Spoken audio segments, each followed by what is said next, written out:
Ano de toda a rede municipal de ensino aqui de Riacho das Almas. Boa tarde. Aqui quem fala é o professor José Carlos, o seu professor de Geografia.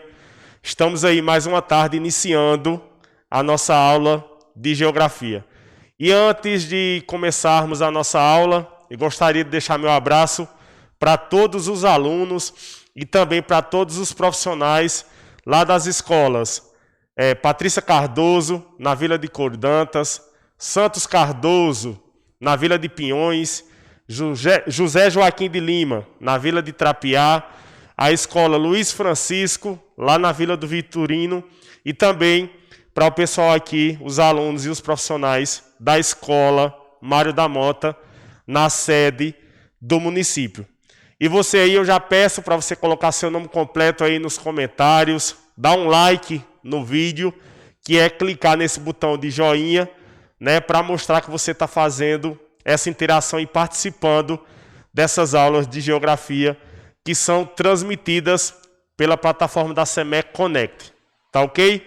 Sem mais delongas, vamos lá iniciar a nossa aula de geografia da tarde de hoje.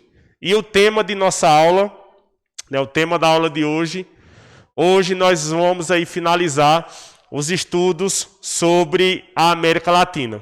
Durante esse terceiro bimestre, nós fizemos aí um estudo da América Latina, iniciamos ali com as características do espaço rural e do espaço urbano, depois estudamos um pouco aí sobre os principais problemas das cidades latino-americanas, e também na última aula estudamos um pouco das características físicas, mais especificamente aí da questão hídrica na América Latina. E hoje, para fechar esse ciclo aí, os estudos da América Latina, né, nesse bimestre, nós vamos estudar a segregação socioespacial em ambientes urbanos da América Latina.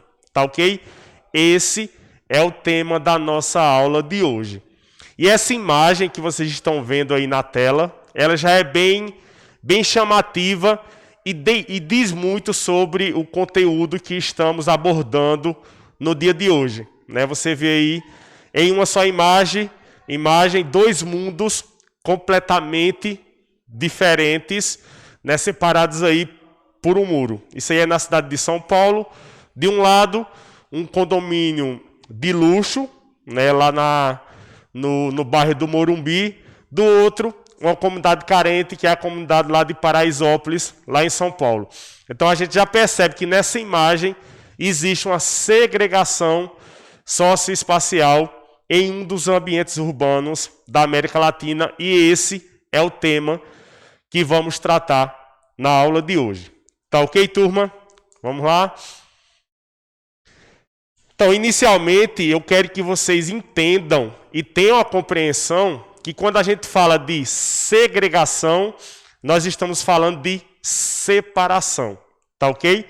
Falar em segregação socioespacial urbana em geografia ou também em outras ciências humanas, significa que, ao observarmos as cidades, nós podemos perceber que há uma separação espacial entre zonas ou bairros cuja população possui renda, né, rendimentos diferenciados.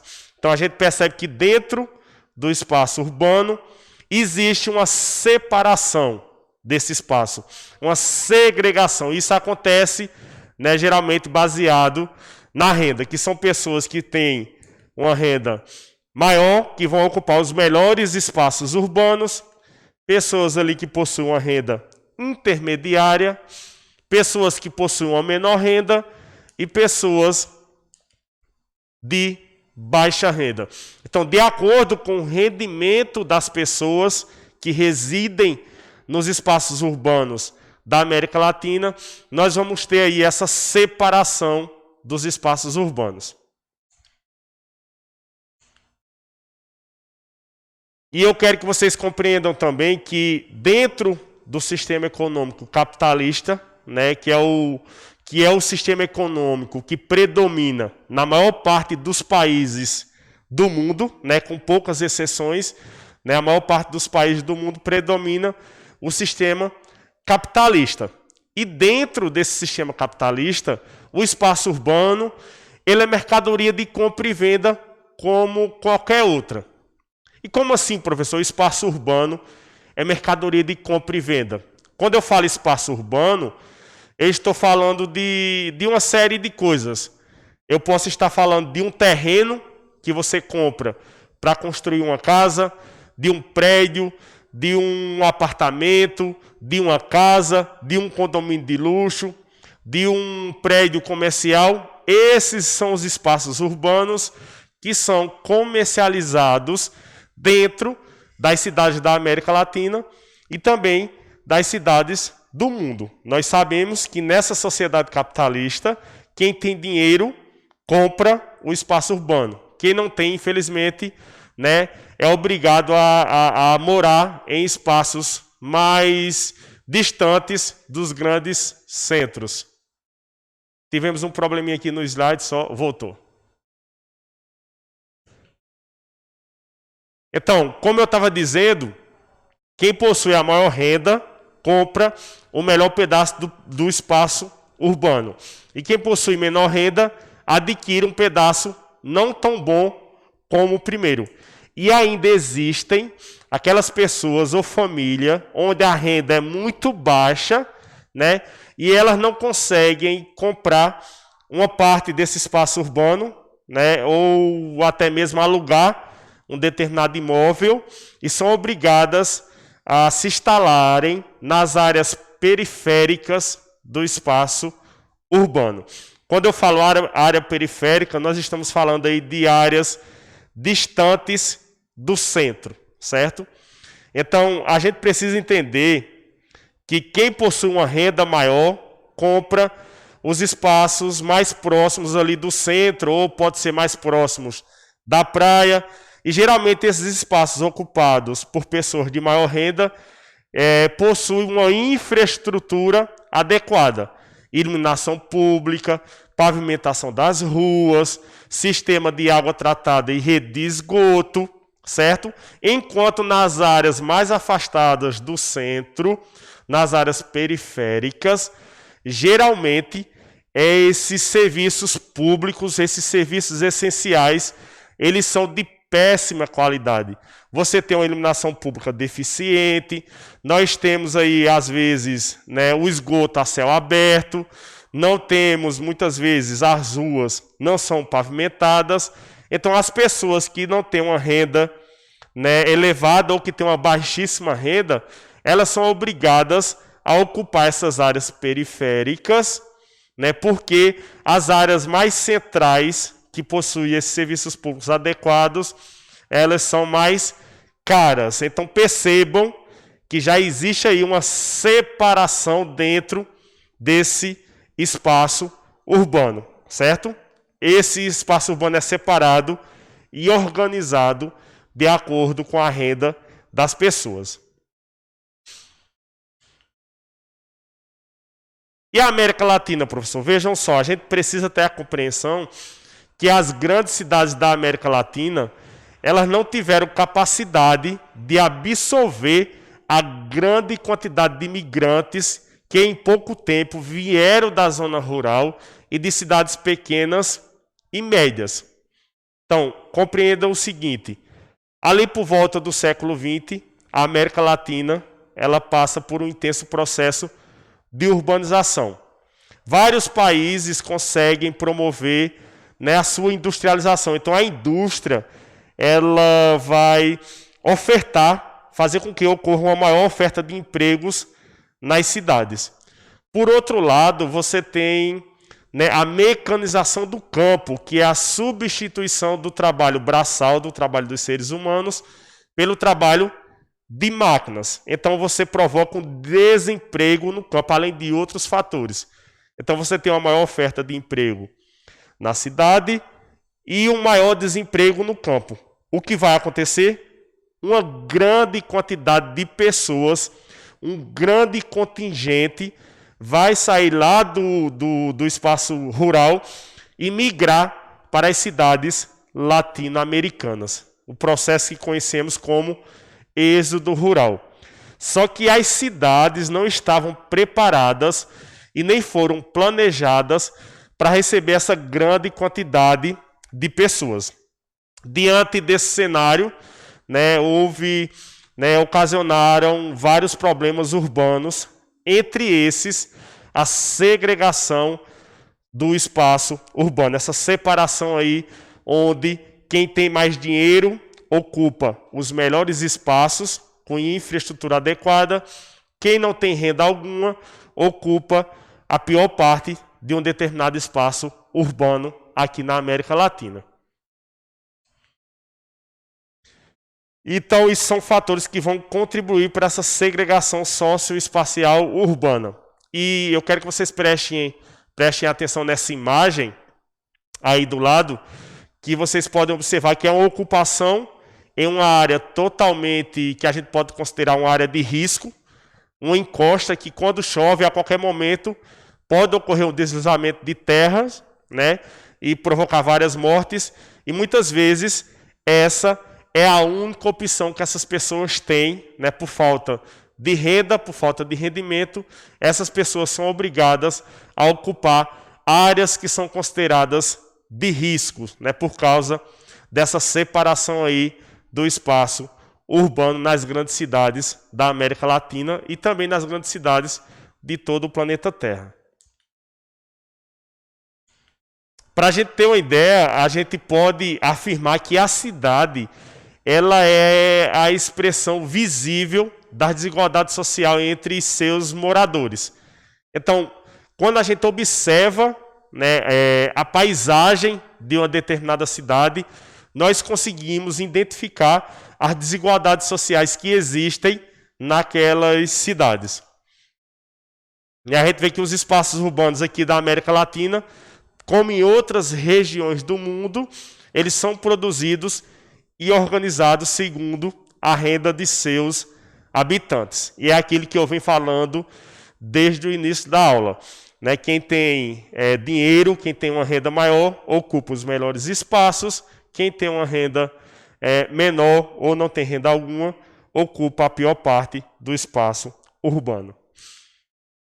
Para a gente ter uma ideia da situação da América Latina, eu trouxe um dado aí, que é segundo a CEPAL, CEPAL que é lá em 2016, no ano de 2016, do total de toda a população da América Latina e do Caribe, 18% das pessoas moravam em habitações que são consideradas precárias e que recebem diferentes nomes em diferentes cidades e de diferentes países. Então, vejo que 18% da população da América Latina e do Caribe, lá no ano de 2016, habitavam áreas que são consideradas áreas de habitações precárias. E essas habitações precárias, elas recebem aí diferentes nomes em diferentes países.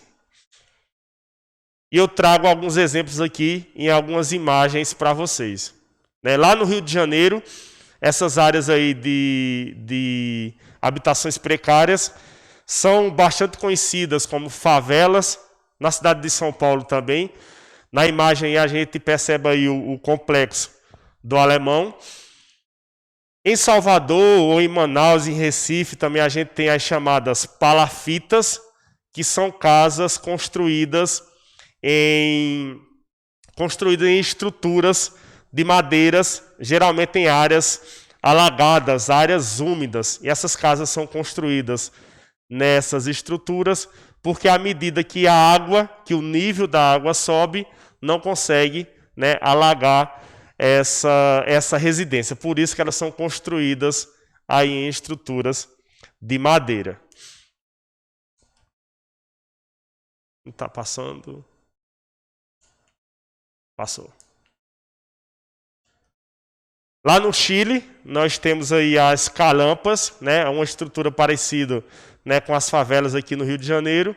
E no Peru, essas áreas são conhecidas como barriadas, né, que são, né, uma estrutura de moradias também bem semelhantes aqui com as comunidades carentes, com as comunidades em situação de vulnerabilidade social do Rio de Janeiro e também aqui de São Paulo, isso no Brasil. Então esses são exemplos de áreas, né, de locais de segregação socioespacial dentro desse espaço urbano aí da América Latina.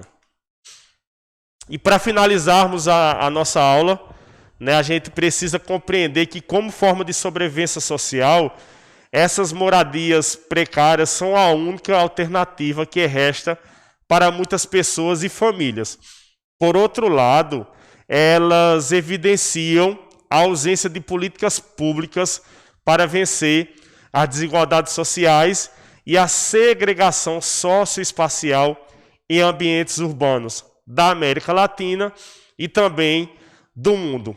Para finalizarmos a nossa aula, pessoal, eu quero que vocês compreendam o seguinte, né? Muitas vezes, né, quando acontece alguma tragédia, algum enchente que mata algumas pessoas, ou um deslizamento de terra onde leva várias casas, algumas pessoas comentam, mas também a pessoa sabe que quando chove, ali o rio enche e alaga a casa dela para que ela foi construir a casa ali, né? Ah, mas ela sabia ali era uma área de risco, um morro que a qualquer momento poderia desabar, construiu porque quis. Vocês que estudam, né, que são do 8º ano, que estudam geografia, vocês precisam ter a compreensão de nunca fazer esse tipo de comentário. Por quê? Porque essas pessoas ocupam, né, áreas de risco, seja ela em áreas ribeirinhas, que são nas proximidades de rios, sejam essas áreas em morros, que podem ser sujeitas a desabamentos, deslizamentos, seja qualquer tipo de área de risco, essas pessoas ocupam e fazem as suas casas nessas áreas por falta de opção. Porque ou mora naquela área ou vai morar na rua. Então a única opção que elas têm é exatamente ocupar essas áreas que são consideradas áreas de risco. E isso acontece por causa dessa segregação socioespacial urbana que acontece na América Latina e também em outros países do mundo. E por outro lado, nós temos um governo, né, governantes que são negligentes em relação a políticas públicas de habitações para resolver essa questão das moradias precárias e também amenizar essa questão da segregação socioespacial em ambientes urbanos da América Latina. Tá ok, pessoal? Então a gente vai finalizando por aqui. Eu agradeço aí pela participação de vocês. Estamos retornando com as nossas aulas presenciais. Você fica com essa aula aqui na SEMEC, mas os professores estarão aí interagindo, nos grupos de WhatsApp e também em sala de aula a partir dessa semana. Nós estaremos aí em sala de aula presencialmente e, se Deus quiser, vai dar tudo certo e a gente vai finalizar esse ano com bastante sucesso. Tá ok? Um abraço, fiquem com Deus e se cuidem.